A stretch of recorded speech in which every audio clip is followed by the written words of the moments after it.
Hello everyone. In this video we're going to be solving a radical exponential equation. We have square root of 5 plus 2 to the power x plus square root of 5 minus 2 to the power x equals 18, and we're going to be solving for x values. I'll be presenting two methods and then I'll show you a graph. Let's start with the first method. So for my first method, I want you to notice, and we're also going to use this idea for the second, but if you multiply square root of 5 plus 2 and square root of 5 minus 2, from difference of two squares you get 5 minus 4, which is equal to 1. So in other words, these two expressions are reciprocals. That's nice, so we can write square root of 5 minus 2 as 1 over square root of 5 plus 2.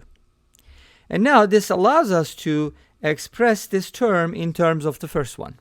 So let's go ahead and do the following. Replace the square root of 5 minus 2 with 1 over square root of 5 plus 2. So it's going to give us square root of 5 plus 2 to the power x from the original equation plus 1 over square root of 5 plus 2 to the power x equals 18. And obviously this calls for substitution, right? Doesn't it? So we're going to go ahead and call this something. How about u? If you call that u, we get the following equation. U plus 1 over u equals 18. This can be turned into a quadratic equation. Multiply both sides by u. You get u squared plus 1 equals 18u. And u squared minus 18u plus 1 equals 0. Now this quadratic equation can easily be solved either by completing the square or by using the quadratic formula, and the roots are 9 plus minus 4 root 5. Okay, so we have two solutions. Let's go ahead and check each one. Are both of them valid? First of all, that's what we gotta check. So we said that a square root of 5 plus 2 to the power x equals u. And this is equal to 9 plus 4 root 5. I'm going to start with the positive one, the plus 1, and then I'll use the minus 1. Now, if you forget about the u totally and just set this equal to 9 plus 4 root 5, does this work, right? And it does, actually, because 9 plus 4 root 5 is square root of 5 plus 2 squared. Now, how do I know that? Well, I do know that because I kind of came up with this problem, but if you square this expression, you're actually going to get 9 plus 4 root 5. Now, why am I squaring? Because that gives me 9 plus 4 root 5. That makes sense, right? If it didn't, then I would probably cube it. So x equals 2 seems to be a solution from here, but the question is that the only solution, right? So that's what we're going to check. So notice that square root of 5 plus 2 to the power x can also be set equal to 9 minus 4 root 5 because we have two solutions to this quadratic equation, remember? So we have to check both. Now, 9 minus 4 root 5 is positive, so it's good. And you know that this can be written as square root of 5 minus 2 squared, just like the other one with a minus sign. Now, how can I associate it with root 5 plus 2? Because these are different bases, right? But remember, those are reciprocals. So I can write the root 5 minus 2 squared as 1 over root 5 plus 2 squared. So these are equivalent because root 5 minus 2 is 1 over root 5 plus 2, so we can square both sides. And then this means square root of 5 plus 2 to the power negative 2 by definition of the reciprocal or the negative exponent. So we got the following. Let's rewrite it. Square root of 5 plus 2 to the x equals square root of 5 plus 2 to the power negative 2, which implies x equals negative 2 is another solution. And that's the only other solution, so we got two solutions for this equation. Make sense? Okay, great.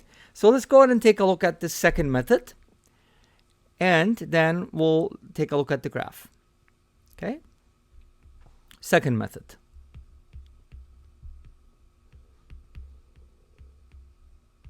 Second method is obviously very similar to the first. I just use a slightly different approach. So now, by using the binomial theorem, I can safely say that square root of 5 plus 2 to the power x, if x is an integer, of course, right, can be written as a plus b root 5. So when you expand it with any power of x, where x is a positive integer or non-negative integer, well, not negative, not true, but it's supposed to be positive. You're going to get some integers, and you're going to get multiples of root 5. And you can put them together, and you're going to get the following structure. Make sense? So this implies that I can do the same thing with a minus sign, and then this time the coefficient of root 5 is just going to be negative b instead of b, because everything will be negated that has square root of 5 in it. Make sense? So we can go ahead and do the following. We can go ahead and add these equations together. When we add them, we get square root of 5 plus 2 to the power x plus square root of 5 minus 2 to the power x equals, these two cancel out, and we end up with 2a. But we do know that the left-hand side is equal to 18. It's given, right?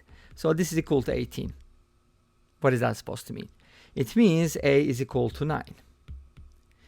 It's good. So we got half of it. Since a is equal to 9, we can basically say that root 5 plus 2 to the power x equals 9 plus b root 5, and square root of 5 minus 2 to the power x is 9 minus b root 5. Okay.